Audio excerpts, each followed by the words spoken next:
Stocks our strategists feel are poised to deliver positive returns are featured now in their top stock picks of the week.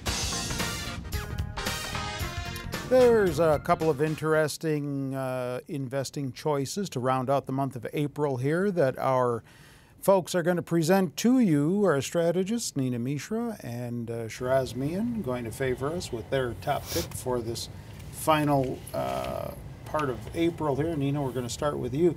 You've got an old stalwart company, Texas Instruments, but they're not just computers anymore and calculators. They are not calculators anymore. They are now a big global chip maker, and their chips are used in everything from smartphones to many industrial products, many smart products. So this company reported recently, and results were excellent. They beat both on the top and bottom lines, and they also posted double-digit growth for both earnings and revenues. And if you go to quote page on Zacks.com and detailed estimates, you can see that analysts like the results, and there have been many analysts have been increasing their estimates for the company. Now, of late, there have been increasing worries about chip makers because many people say that it's maybe their growth, which they saw in the past, would not continue in the face of declining demand from the smartphone market. But Texas Instruments chips are used in a very wide range of applications. So they are seeing increasing demand from the Internet of Things market because the chips are used as building blocks for the IoT. They are seeing increasing demand from the auto market also because automakers, they want to prepare for the future of mobility, and they are adopting latest technologies and they are using latest chips. So this company is not dependent on a single market, and that is why their results were so good. And their results have been good consistently. If you look at this chart, they have missed only once. And another reason why I like Texas Instrument is because of its good dividend yield, 2.42% as of now.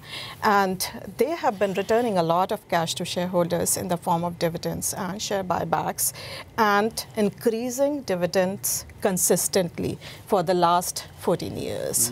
So there are many reasons to like the stocks. It's a Zacks rank #1 stock as of now. Industry rank is in the top 11%, and sector rank is in the top 25%. All right. Shiraz, you have, this company is interesting from the standpoint that they provide business services both to the U.S. government and to commercial clients. That's right. Yeah, so it's ICF International.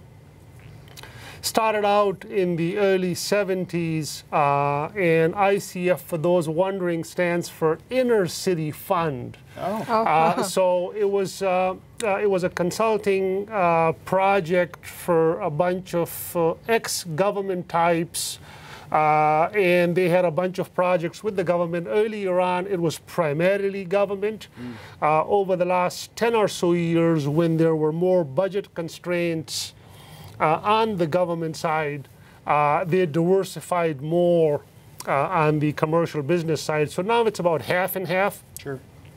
But primarily U.S. There's about 5% international, mostly on the commercial side, but 95% of business is the U.S.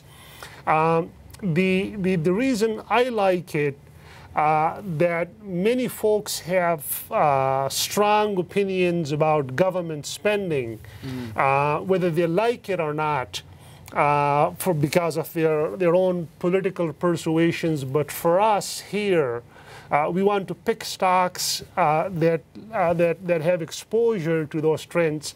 Sure. And the growing government spending that the recent budget deals have been pointing out, and the outlook for government spending going forward, ICF offers us the best exposure to that. So it's a good play on that. It's an excellent play on government spending, and then on the non-government side of the business, this focus on environmental compliance issues, this carbon footprint, all that fancy stuff.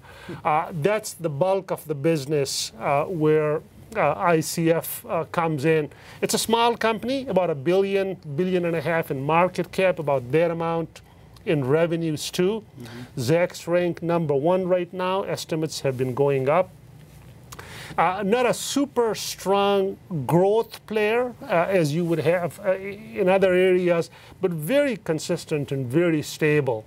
The stock has done pretty good, up I believe 25–30% this year, outperforming the market, the broader market this year, as well as in the trailing 12-month period. But I think the momentum is behind it, and this uptrend should continue.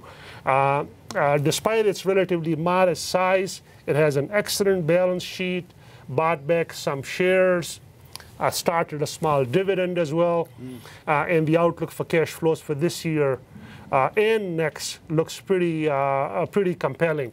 So all in all, a very good pick, kind of under the radar. Not many folks know about it, and I think it's an interesting play. Not a bad Zacks Industry rank position either. Absolutely, that's right. All right, do either of you have either of these that you own? No. I have ICF International on the focus list. Okay, thanks for that. Don't forget, always more stock information on our website, Zacks.com. All you need to do to start looking at it is get over to the home page, so don't waste any time with Nina and Shiraz. I'm Terry Ruffalo. Excellent balance sheet. I got to add that in.